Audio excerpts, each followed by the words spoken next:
Hey guys, welcome to Naveen சாலை. இந்த வீடியோவில் என்ன பார்க்க போகிறோம்னா 100 days of working சேலஞ்ச் இருக்குல்ல, அதில் இன்னைக்கு டே 4. இன்றைக்கி என்ன ஒர்க் அவுட் பிளேட்னா புஷ் டே.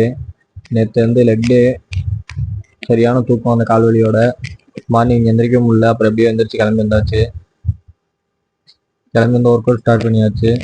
ஸ்டார்டிங்கை டிப்ஸை பண்ணலாம்னு பாருக்கு போயிட்டேன். அடுத்து ஸ்லோ அண்ட் ஸ்டடியாக டிப்ஸை போட்டு முடிச்சுட்டு அண்ட் தென் நார்மல் புஷ்அப் பண்ணலாம்னு வந்துட்டேன். புஷ்அப்போ போட முடியல, கால் சரியான வலிக்குது.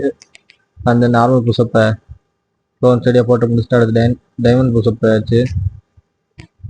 டைமண்ட் புஷ்அப்பையும் ஸ்லோ அண்ட் ஸ்டடியாக பண்ணிவிட்டு ஆர்ட் சைட் புஷ்அப் போயிட்டேன். முதல்ல ஆர்ட் சைட் புஷ்அப் எனக்கு பண்ணவே வராது, இப்போ ஓரளவு பண்ணுறேன். அடுத்து பைக் புஷ்அப் போயாச்சு. என்னால் வந்து வெறும் ஃப்ளோரில் வந்து என்னால் பைக் புஷ்அப் போட முடியாது. எனக்கு வந்து ஹாம்ஸ்ட்ரிங் வந்து வீக்கு, ஃப்ளெக்சிபிலிட்டி இருக்காது ஹாம்ஸ்ட்ரிங்கு. அதனால் வந்து எலிவேட்டட் சர்ஃபேஸில் போய் பைக் புஷ்அப் போட்டு முடிச்சாச்சு.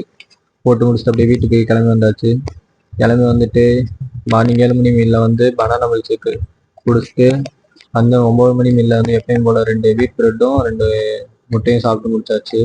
அடுத்து அப்படியே காலேஜுக்கு கிளம்பியாச்சு. காலேஜுக்கு கிளம்பிட்டு மதியத்துக்கு வந்து கட் ரைஸ் வச்சு விட்டாங்க. கட் ரைஸும் பீட்ரூட் வச்சு தந்தாங்களா. மதியத்துக்கு அந்த மீனை முடிச்சாச்சு. திருப்பி ஈவினிங் வந்தேன்னா, ஈவினிங் வந்தோடனே மார்னிங் வச்ச எக்ஸ்ட்ரா மிஸ்டேக் இருந்துச்சு. மார்னிங் அதை வந்து ஃப்ரிட்ஜில் வச்சுருந்தேன். ஃப்ரிட்ஜில் வச்சு ஈவினிங் வந்து ஐஸ்கிரீமை சாப்பிட்டு முடிச்சாச்சு. அது ஐஸ்கிரீமை சாப்பிட்டு முடித்தோடனையும் அடுத்து ஒரு 6:30 போல் வந்து பீனட் சாப்பிட்டேன். பீனட் ஒரு 100 கிராம்ஸ் மட்டும் எடுத்து சாப்பிட்டுட்டு அடுத்து 9 மணி போல் வந்து பிரெட் ஆம்லெட் சாப்பிட்டுட்டு இன்னைக்கு டேவை முடிச்சிட்டேன். ஸோ நெக்ஸ்ட் வீடியோவில் பார்ப்போம். அது வரைக்கும் கன்சிஸ்டண்டாக இருங்க. Stay tune and then bye bye guys.